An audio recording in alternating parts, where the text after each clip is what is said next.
आंदोलक मनोज जरांगे पाटील यांना आज रुग्णालयातून डिस्चार्ज मिळणार आहे।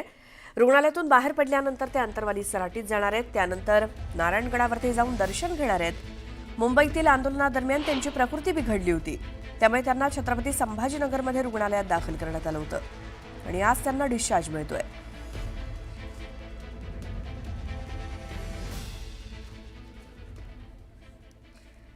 आणि आता या बुलेटिनमध्ये बघूयात सकाळच्या 100 बातम्या। मुख्यमंत्री देवेंद्र फडणवीस, राष्ट्रवादी काँग्रेसचे आमदार विजयसिंह पंडित यांच्या गेवराईत ओबीसी आंदोलक लक्ष्मण हाके यांनी जोरदार शक्ती प्रदर्शन केलं। ओबीसी बांधवांनी लक्ष्मण हाकेंना खांद्यावरती उचलून घेऊन गेवराई शहरात दुचाकी रॅली काढली। आमच्या अन्नात माती घालवण्याचं काम यांनी केलं असा आरोप ओबीसी नेते लक्ष्मण हाके यांनी सरकारवरती केलाय। गोपीनाथ मुंडेंची उणे उभा असते अशी भावना त्यांनी व्यक्त केली। ज्यांना संविधानाची भाषा समजत नाही त्यांच्या विरोधात आम्ही दांडका हातात घेतलाय अशा शब्दात हाकेंनी जरांगेंवरही निशाणा साधला। ओबीसी नेते लक्ष्मण हाके यांच्या स्वागतासाठी आलेल्या कार्यकर्त्यांकडून वाल्मिक कराराच्या समर्थनार्थ घोषणाबाजी करण्यात आली। या घोषणाबाजीनंतर काही काळ परिसरात तणावाचं वातावरण निर्माण झालं होतं। मध्यस्थांच्या दबावात प्रोटोकॉल सोडून अजितदादा आयपीएस अधिकाऱ्यांना बोलले असा दावा खासदार धैर्यशील मोहिते पाटील यांनी केलाय। तर हे काम मुरुम माफिया करतायत। माढा तालुक्यातील ही परिस्थिती बीडपेक्षा अधिक वेगळी असल्याचं ते म्हणाले। बीडच्या मांजरसुंबामध्ये मराठा आणि ओबीसी बांधव आमनेसामने आले होते। यावेळी जोरदार घोषणाबाजी करण्यात आली। दरम्यान पोलिसांच्या मध्यस्थीनं वादावर नियंत्रण मिळवण्यात आलं। ओबीसी आरक्षणाचं संरक्षण आणि कुणबी समाजाला स्वतंत्र आरक्षण देण्याच्या मागणीसाठी कुणबी सेनेकडून निर्धार सभेचं आयोजन करण्यात आलं होतं। आझाद मैदानावरती पार पडलेल्या निर्धार मेळाव्यातून आरक्षणाचा निर्धार करण्यात आला।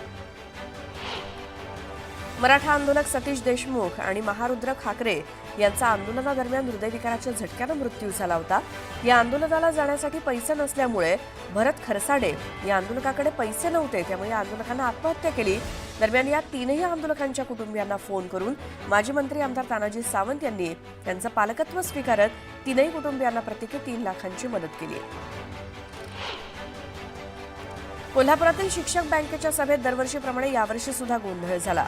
सत्ताधाऱ्यांकडून योग्य उत्तर दिली जात नसल्याचा आरोप करत विरोधकांनी सभात्याग केला। सत्ताधाऱ्यांनी शिवराळ भाषा वापरल्याचं म्हणत विरोधकांनी जोरदार घोषणाबाजी केली।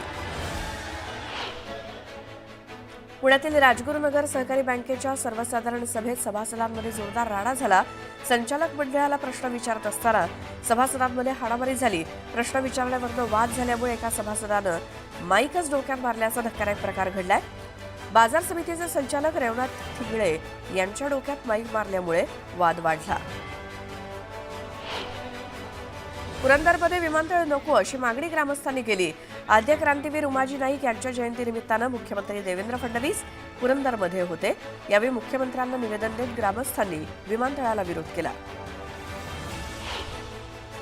शनी शिंगणापूर इथे दीर्घकाळ सेवा देणाऱ्या देवस्थानमध्ये मानधनावरती घेण्याचा निर्णय पुजाऱ्यांचा घेण्यात आलाय।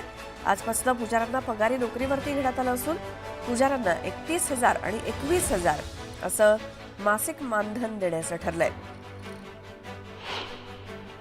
अकोल्यातील बार्शी टाकळी शहरात विसर्जन मिरवणुकीदरम्यान पोलीस आणि मंडळाच्या कार्यकर्त्यांमध्ये वाद झाला। पोलिसांनी मंडळाच्या कार्यकर्त्यांना विनाकारण मारहाण केल्याचा आरोप आहे। चिपळूणमध्ये सहकाराचं विभागीय प्रशिक्षण केंद्र उभारण्यात येणार आहे। या प्रशिक्षण केंद्राला कोकणातील तरुणांनी प्रशिक्षण केंद्र उभारणीला समर्थन दिलंय।